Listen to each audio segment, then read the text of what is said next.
Ang kwento ni Tomby.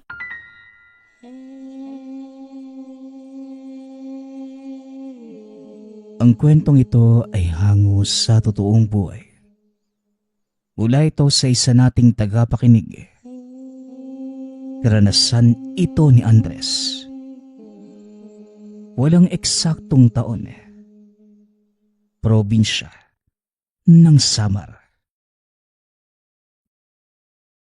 Nang mga panahong ito, kasalukuyang tulala sa kanilang bintana ang amang si Andres. Labis ang pagdadalamhati. Dalawa sa mga mahal sa buhay ang nawala. Ang asawa at ang isang taong gulang na anak. Sa totoo lang, hindi talaga niya alam kung ano ang totoong ikinamatay ng mag-ina na mga sandaling yun. Gayong wala naman siya sa tahanan nang mangyari ang karumal-dumal na sinapit ng asawa at anak. Ngunit ayon sa bulong-bulungan ng mga tao, aswang ang pumatay sa kanyang mag-ina. Base ito sa mga kalmot na natamo ng asawa at anak. Maging ang wakwak na tiyan at pagkawala ng mga lamang loob, maging na mga puso nito. Hindi naman kagad naniwala si Andres. Gayong hindi naman ito naniniwala sa mga kababalaghan. Siya yung tipo ng tao na nais munang maranasan ang mga bagay-bagay bago maniwala. Kaya hindi pa ito kumbinsido sa mga sabi-sabi. Ngunit hinding-hindi niya malilimutan. Saksing buhay ito nang makita na merong isang lalaki. Nanlilisik ang mga mata. Duguan ang bunganga na tumatakbo mula sa likod ng tahanan. Ngunit dahil nais nang makasama ang mag-ina, isinawalang bahala na lamang niya ito at dali-daling pumasok ng bahay. Ngunit nang mabuksan ang pinto, dito niya mismo nakita ang karumal-dumal na krimen na nangyari sa asawa at anak. Napaluhod na lamang si Andres sa sahig ng bahay. Halos pagsakluban siya ng langit at lupa na mga sandaling yun. Hindi man lamang niya nagawang ipagtanggol ang mga mahal sa buhay. Wala man lamang itong nagawa ng mga sandaling kailangan siya ng mag-ina. Bumaha ng luha at hinagpis ng sandaling yon si Andres. Magmula ng araw na mailibing ang bangkay ng mag-ina, nangako ito sa sarili na kung totoo man na aswang ang pumatay sa mag-ina, sa oras na mag-cruise ang landas nilang dalawa, matitikman ito ang galit ng isang amang nawala ng mahal sa buhay nang dahil sa kanya. Ngunit kahit ganon, pinilit ni Andres na mamuhay ng mag-isa. Hanggang sa isang gabi, wala namang overtime si Andres sa trabaho, kaya maaga itong umuwi ng tahanan. Papasok pa lamang ng bahay, meron itong namataang lalaki. Naroon sa silong ng isang kapitbahay, nakadapa na tila may hinihintay. Pulang-pula ang mga mata at may tumutulo na masaganang laway sa bibig. Naalala niya ang mag-ina. Kaya kahit hindi sigurado kung isa ba itong aswang na tinutukoy ng mga kapitbahay, hindi ito nagpahalata na nakita niya ang nilalang. Dali-dali itong nagpunta sa kusina. Kumuha ito ng kutsilyo na nakasabit doon. Saktong bagong hasa pa lamang ito ng nakaraang araw. Samantala, yung nilalang naman ay hindi siya nakita. Kaya sa muling pagtingin sa bintana, nang naroon pa din ang nilalang, kaya naman dali-dali niyang ibinato ang patalim.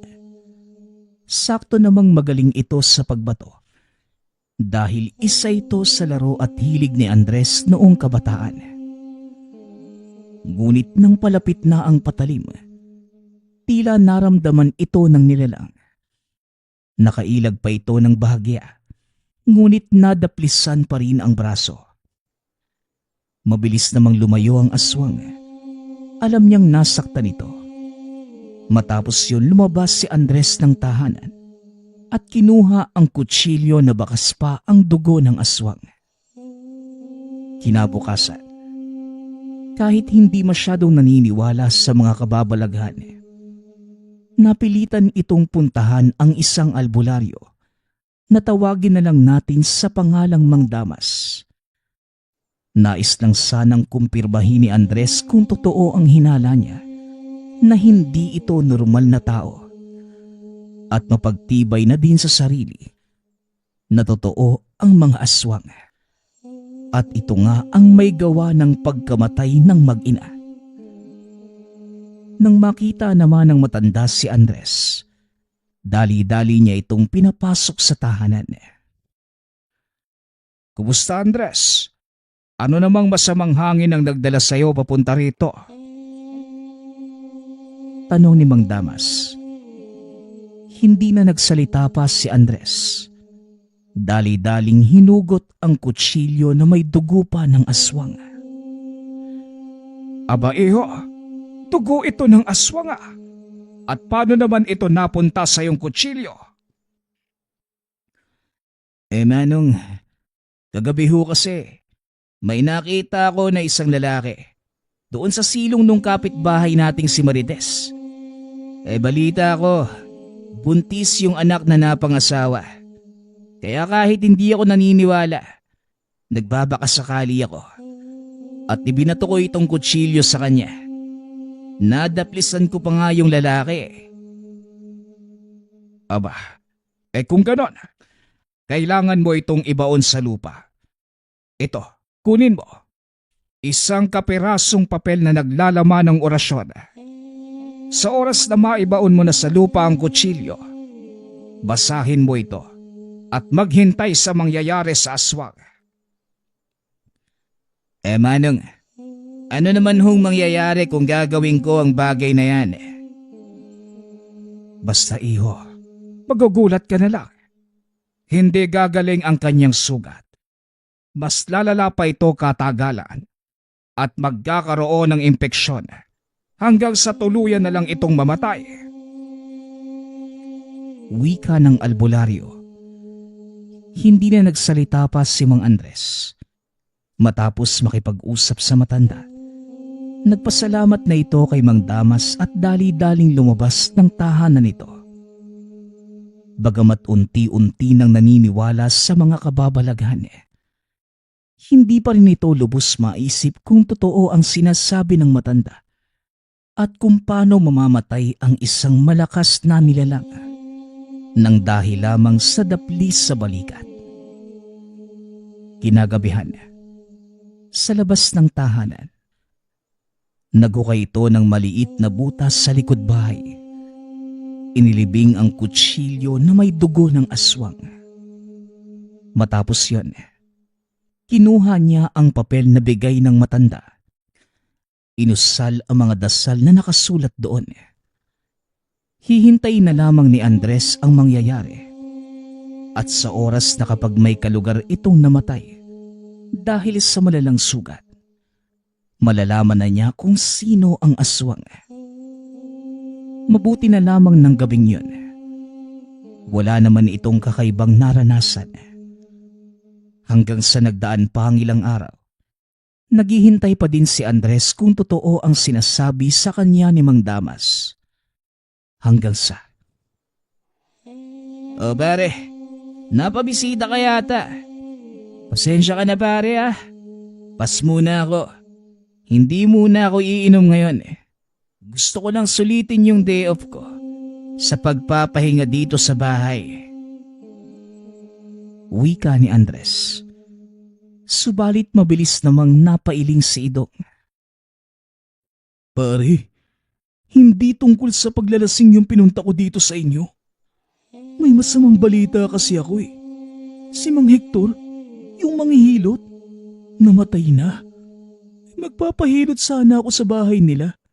Kaya nga lang, burol niya yung nadatnan ko doon.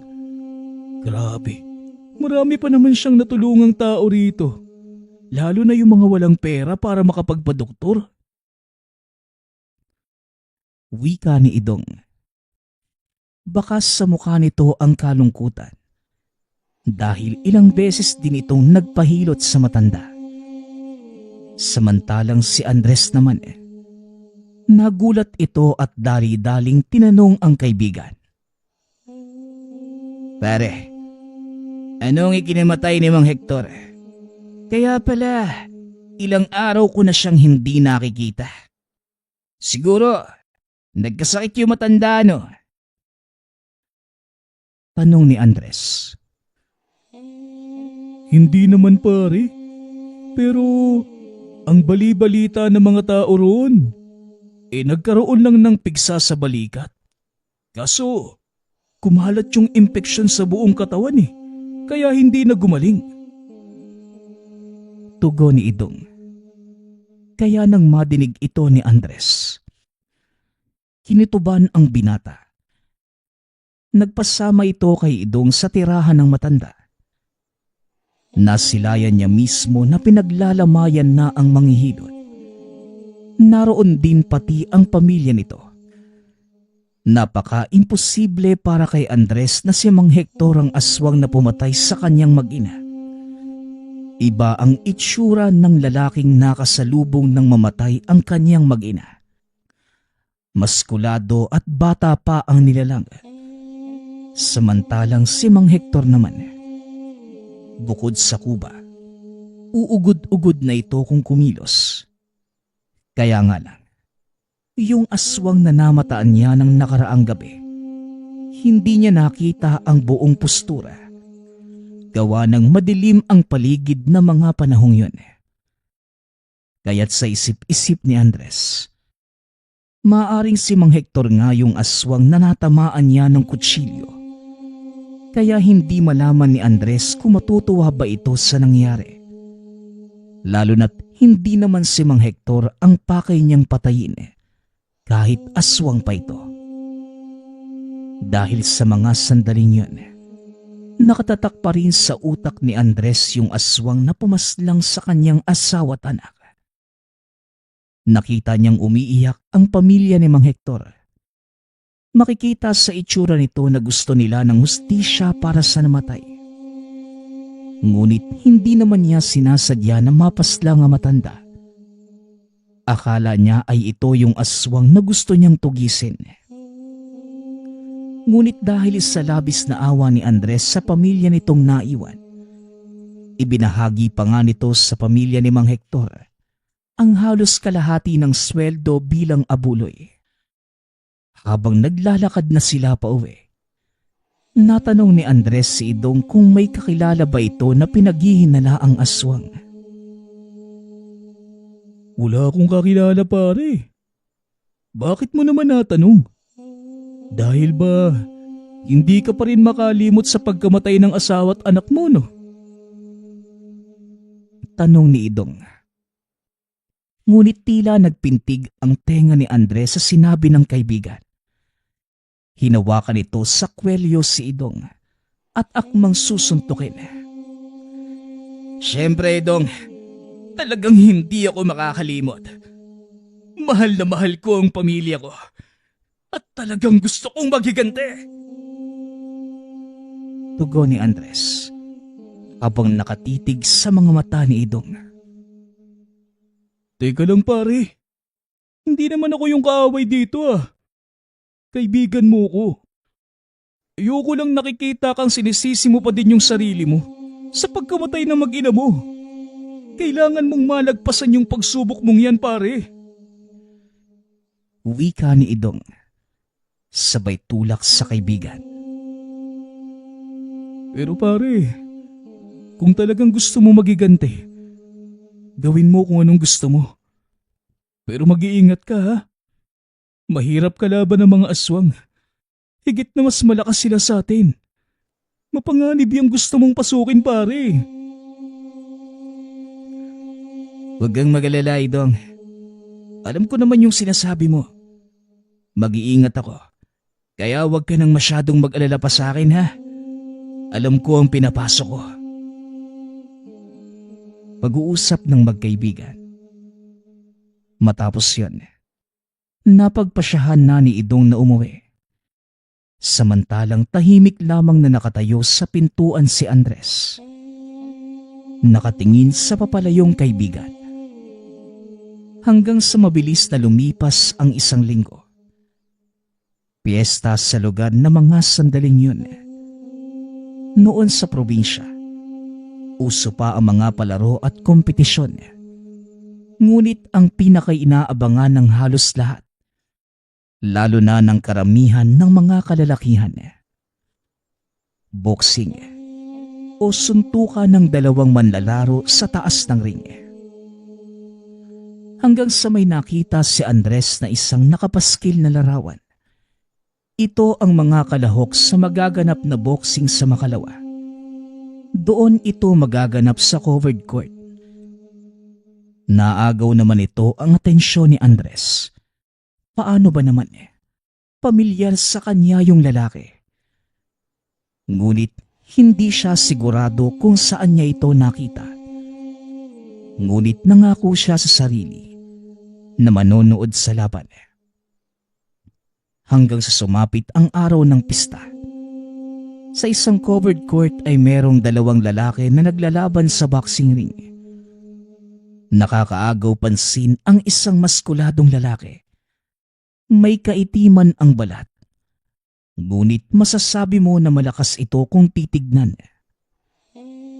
Hanggang sa nagsimula na ang bakbakan. Pinaulanan kagad ito ng napakadaming suntok ang kalaban.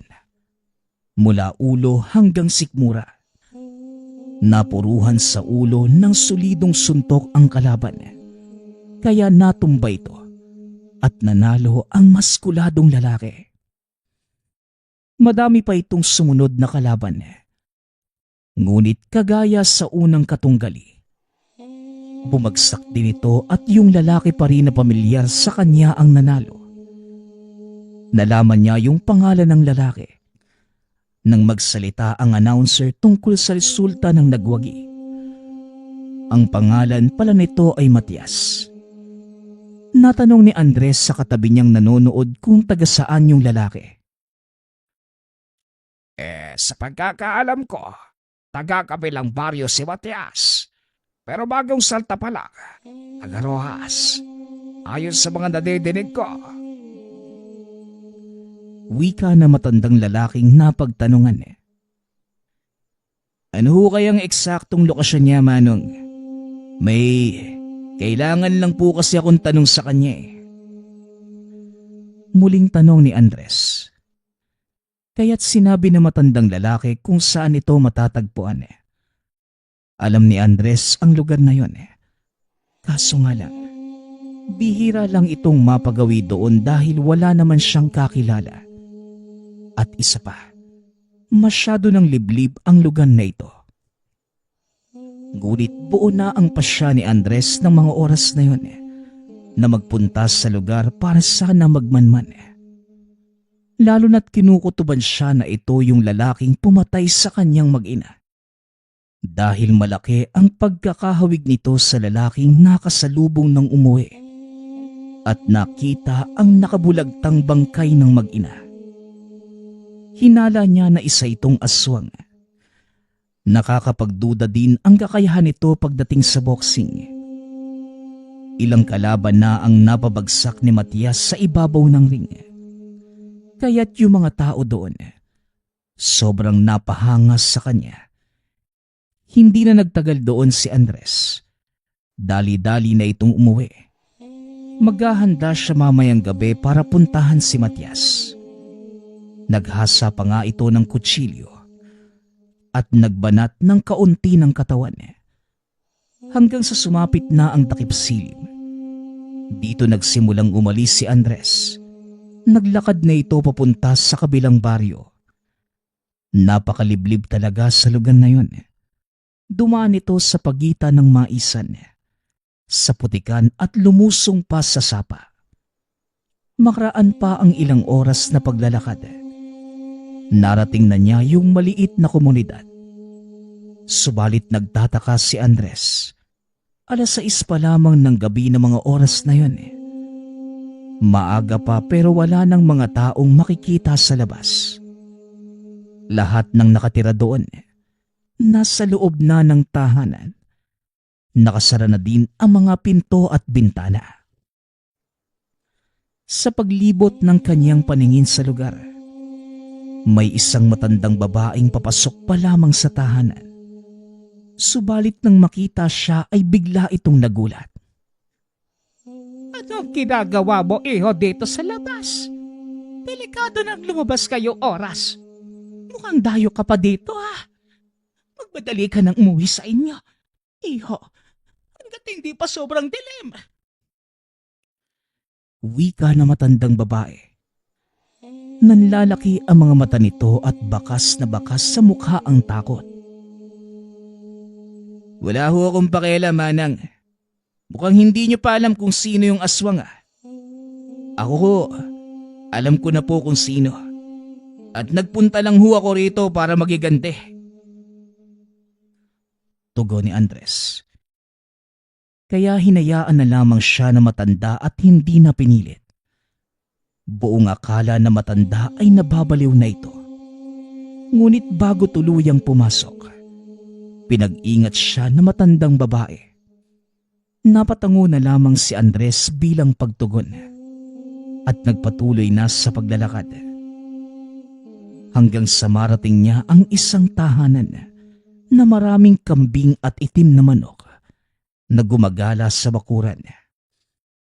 Dito pa lamang, naramdaman na niya. Aswang nga ang nakatira doon. San ba naman makakakita ng mga manok at kambing na nakawala lamang sa bakuran?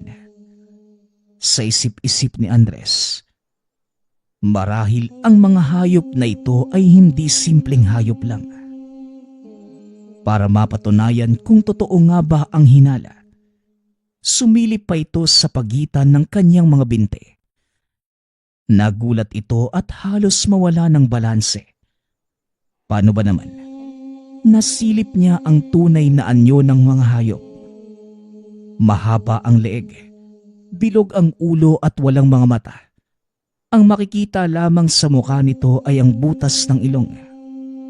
Saka yung napakalaking bunganga na may matatalas na ngipin at tumutulong masaganang laway. Samantalang ang mga binti nito, mahaba ang harapan, ngunit yung sa dulo ay ubod ng ikli. Maya-maya pa, bigla itong nawala isa-isa sa hindi malamang dahilan. Napansin niya na bumukas ang pintuan ng tahanan. Lumabas doon ang lalaking nagngangalang Matias. Seryoso itong nakatitig sa kanya. O ikaw, anong tinatayo-tayo mo dito sa harapan ng bahay ko? Ano bang kailangan mo? Ha? Galit na tanong ni Matias. Ngunit tumayo lang ng tuwid si Andres habang sinasabing, "Huwag kang magmaang-maangan dyan. Ikaw ang aswang na pumatay sa mag-ina ko. Magbabayad kang tarantado ka. Mabuti at nag-cross din ang landas nating damuho ka." Nanggagalaiting tugon ni Andres. Halos magkiskisan ang mga ngipin nito sa sobrang galit. Kagad namang tumawa ng napakalakas ng lalaki at sinabing, "O ikaw, nakakasiguro ka bang ako yon? Hindi ako aswang, pare. Sino ka ba para pagsalitan mo ko ng ganyan? Hindi nga tayo magkakilalang hayop ka." Tanong ni Matias. Kagad na binunot ni Andres ang kutsilyong nakasukbit sa bewang. Ibinato niya kay Matias. Mahusay sa paghawak ng mga patalim si Andres, kaya't bumaon ito sa balikat ng lalaki. Napainda ito habang hawak-hawak ang sugat. Ngunit maya-maya lang, tumawa si Matias na siyang ikinagulat ni Andres.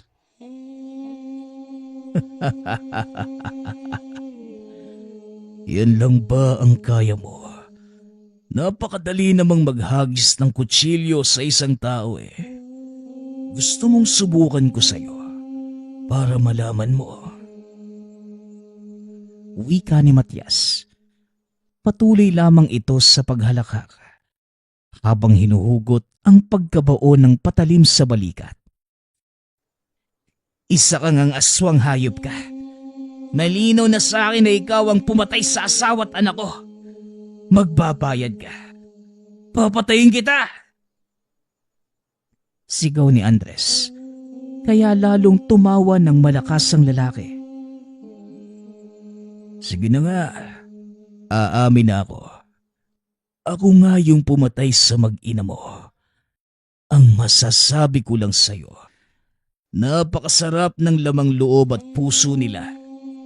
Hanggang ngayon nga nalalasahan ko pa rin Tugon ni Matias. Dahil sa nadinig, nagpantig ang tenga ni Andres. Muli itong bumunot ng panibagong patalim. Buong gigil niya itong ibinato kay Matias. Sinigurado niyang masasapol ang dibdib. Ngunit laking gulat niya nang saluhin ito ng nilalang. Nakakainsulto ang binitawan nitong ngiti sa kanya. Hanggang sa'y binato rin sa kanya ang kutsilyo pabalik. Napasigaw ito sa sobrang sakit ng matamaan sa magkabilang kamay. Baon na baon ang kutsilyo nito sa kanyang laman, dahilan upang tumulo ang maraming dugo. Kung ako sa'yo, umalis ka na lang. At baka kung ano pang magawa ko sa'yo, maawa ka naman sa sarili mo. Dahil papatayin talaga kita. Seryosong wika ni Matias. Unti-unti na ding nagbabago ang anyo nito sa mga mata ni Andres. Tinutubuan na ito ng makakapal na balahibo sa muka. Naging solidong puti rin ang naglalakihang mga mata. Alam ni Andres na dihado siya sa labanan, kaya isinantabi niya muna ang paghihigante. Dali-daling tumakbo pa uwi ng tahanan para kahit papano ay magamot ang sarili. Ngunit bago ito tuluyang makalayo sa lugar, naghamon sa kanya si Matias. Sa oras na malakas na ito, pwede itong bumalik at magtutuos sila ng pisikal na lakas. Kaya nang makauwi ng tahanan si Andres, dali-dali niyang binunot isa-isa ang kutsilyong nakabaon sa kanya. Abot langit ang nararamdamang sakit ni Andres. Malalim ang sugat, marami ding dugo ang nawala sa kanya. Kaya kagad niya itong tinalian ng tela. Nanggagalaiti pa rin siya ng mga sandaling yun. Paano ba naman? Hindi niya napatay ang nilalang na nagdulot sa kanya ng habang buhay na kasawian. Naging emosyonal rin siya dahil hindi man lamang nakaganti. Ngunit hindi nagtagal. May naisip na paraan si Andres. Siguradong mapapatay niya ang aswang kapag ginawa niya ito. Kinabukasan, nagpasya si Andres na muling puntahan ang tahanan ni Mang Damas. Nang makapunta doon, sakto namang kakatapos pa lamang manggamot na matanda. "O Andres, anong kailangan mo?" "Teka, bakit may sugat ka sa magkabila ang kamay mo? Ano bang nangyari dyan?" Nag-aalalang tanong ni Mang Damas. "Kagagawan to ng aswang na pumatay sa asawa't anak ko. Mang Damas, nagtuos po kaming dalawa. Pero wag ho kayo mag-alala. Ayos lang po ako. Nagpunta lang ho ako sa inyo para magtanong kung paano ako makakakuha ng mutya. Sa ganung paraan magkakaroon ako ng pambihirang lakas." Tanong ni Andres habang seryosong nakatitig sa mata ng matanda. Nagulat naman ang matandang manggagamot sa nadinig. "Oh, Mukhang naniniwala ka na yata sa mga kababalagan, ano? Yun naman pala eh. Kilala mo na yung aswang Andres. Bakit hindi ka pa nagpunta sa barangay para ipatugis ang taong yon? Naku iho, hindi madali ang pagkuha ng mutya. Marami kang kahaharaping elemento. At kung hindi mo nga nakaya yung nag-iisang aswang, paano pa kaya yung marami? Wika ni Mang Damas. Hindi ko gagawin ang pagsuplong sa kanya sa barangay, Manong. Buo ho yung pasya ko. Lalabanan ko siya ng mag-isa. Gusto kong mamatay mismo sa kamay ko ang taong pumaslang sa mag-ina ko. At handa rin akong harapin ang mga maligno. Ganun ba? O sige. Pero hindi mo na kailangang maghanap pa ng mutya. Sandali lang ha. Hantayin mo ko rito. Meron lang akong kukunin sa aking silid. Wika ni Mang Damas. Makalipas lamang ang ilang sandali. Bumalik ang matanda at may iniaabot sa kanya. O ito iho. Kunin mo itong medalyon ng Infinito. Nagbibigay ito ng proteksyon, swerte at pagpapalakas ng katawan. Pero syempre hindi kagad ha. Kailangan mo muna ng pagdedebosyon at pagsasanay para magamit ang anting-anting na yan. Wika ni Mang Damas. Ito nga ang nangyari. Sa madaling araw, nag-eehersisyo si Andres para palakasin ang kanyang katawan. Matapos yun, tumutulong naman ang binata sa matanda sa panggagamot nito. Habang sa gabi naman, tinuturuan ito na matanda kung paano gamitin at palakasin ang kanyang espiritual na kakayanan nang magamit ng maayos ang medalyon ng Infinito. Nang mga unang araw, halos mamatay na si Andres sa pinapagawa ni Mang Damas sa kanya. Ngunit habang lumilipas ang mga araw, unti-unti na niyang nararamdaman ang epekto ng araw-araw na pagsasanay. Ramdam nito ang paggaan ng katawan, liksi sa pagkilos, maging paglakas ng kanyang espiritual. Kaya ipinagpatuloy lamang ni Andres ang pinapagawa sa kanya ni Mang Damas. Hanggang sa mabilis na lumipas ang ilang buwan, bigla na lang nagsalita si Mang Damas sa kanya. O Andres, mukhang handa ka nang ipagigante ang iyong mag-ina. Nararamdaman ko at nakikita ko ito sa iyong pagkatao. Sigurado kong magtatagumpay ka sa gagawin mo. Wika ni Mang Damas. Ganun ho ba, Mang Damas? Siguro nga ho. Tama ang sinasabi niyo. Tugon ni Andres. Hinawakan nito ang medalyon. Nag-usal ng mga dasal.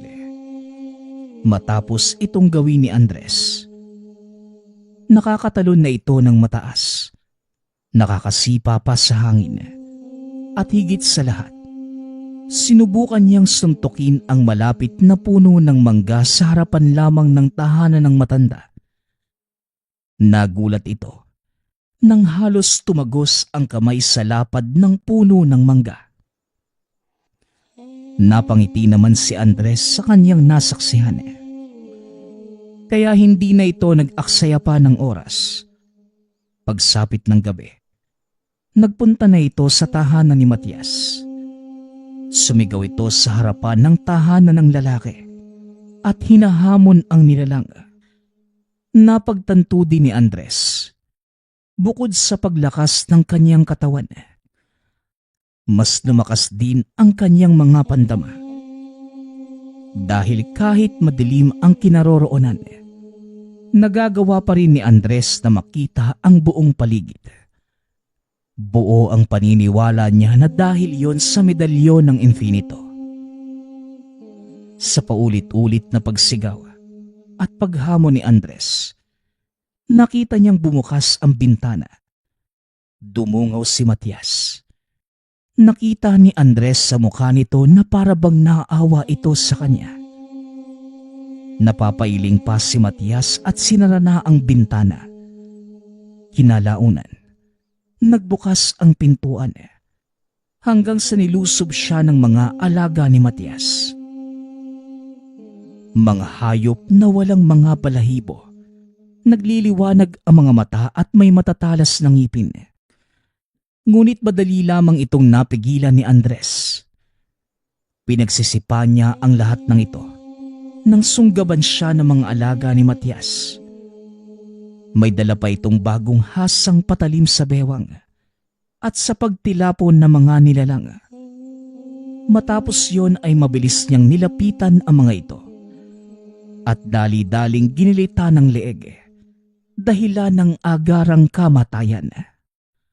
Ang akala niya ay nasa loob pa si Matias. Ngunit nang mapatingin sa pinto, wala na ito doon. Para itong hangin sa bilis na dumaan sa kanya. Hindi namalayan ni Andres na nakahandusay na pala siya sa lupa dahil sa maliksing paglusob at pagsuntok sa kanya ni Matias. Hindi akalain ni Andres na ganun pala kalakas ang nilalang. At kahit may tangan na itong agimat, tinatablan pa rin siya ng malakas nitong suntok. Ano? Nagulat ka, no? Ang akala mo siguro, malakas ka na dahil may maipagmamalaki ka na sa akin. Hindi mo nga ako nabantayan kaya nakahiga ka ngayon sa lupa eh. Bumangon ka. Huwag ka munang matulog. Magpapawis muna tayo. Pang-iinsulto sa kanya ni Matias. Na nooy nakatitig sa kanya at tumatawa. Kitang-kita niya na mukha na itong demonyo na mga oras na yon. Kaya napikon si Andres. Dali-dali itong bumangon. Pinunasan muna ang tumutulong dugo sa pumutok na kilay. Kaagad itong gumante ng dalawang magkasunod na suntok. Ang lahat ng yon ay hindi tumama. Hanggang sa masuntok na naman siya sa panga. Muntik pa itong matumba dahil sa lakas ng pagkakasuntok. Galit na galit si Andres. Kaya nagbitaw muli siya ng 5 magkakasunod na suntok. Tumama ang 3 suntok sa mukha ni Matias. Kaya nahilo ito. Napaluhod sa lupa. Tatadyakan pa sana ito ni Andres sa mukha. Ngunit kagad itong napigilan ni Matias.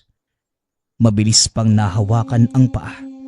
Dahilan upang mawala ng balanse at lumagapak sa lupa. Pinaibabawan siya ni Matias. Pinaulan na ng maraming suntok. Subalit gumaganti rin ito ng pag-atake sa mukha ng kalaban. Habang sila'y nagpapagulong-gulong sa lupa at nagbubunuan ng lakas.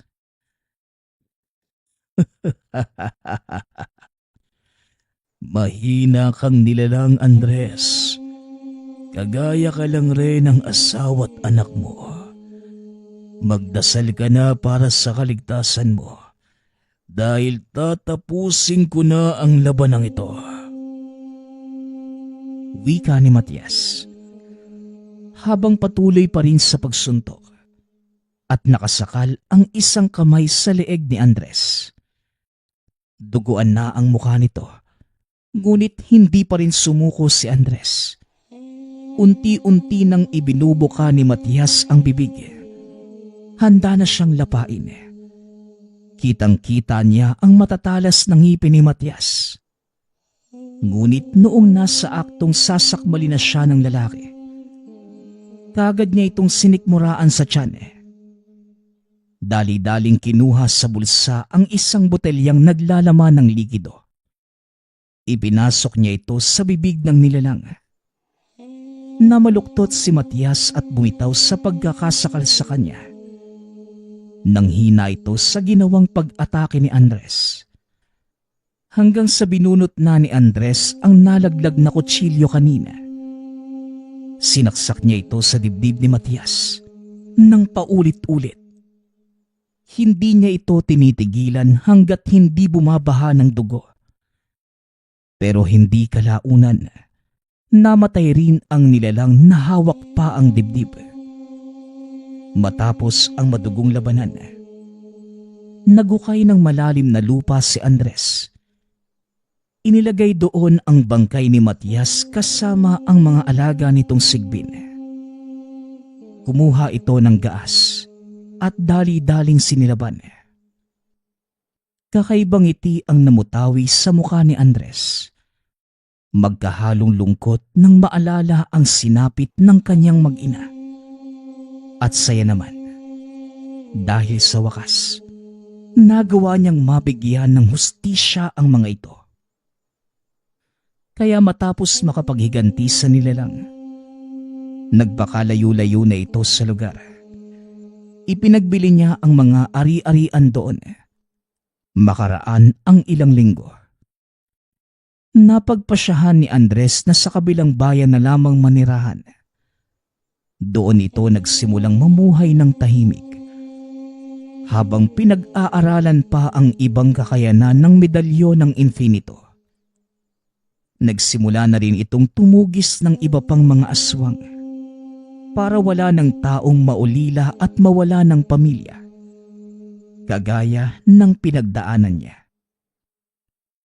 Ngunit na mga sandaling yun, kahit papano, gumaan na rin ang kanyang pakiramdam at natanggap sa sarili ang pagkawala ng mahal sa buhay.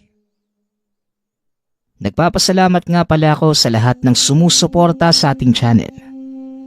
Nawa ay patuloy niyong suportahan at pakinggan ang ating mga kwento. Hanggang sa muling pakikinig. Paalam.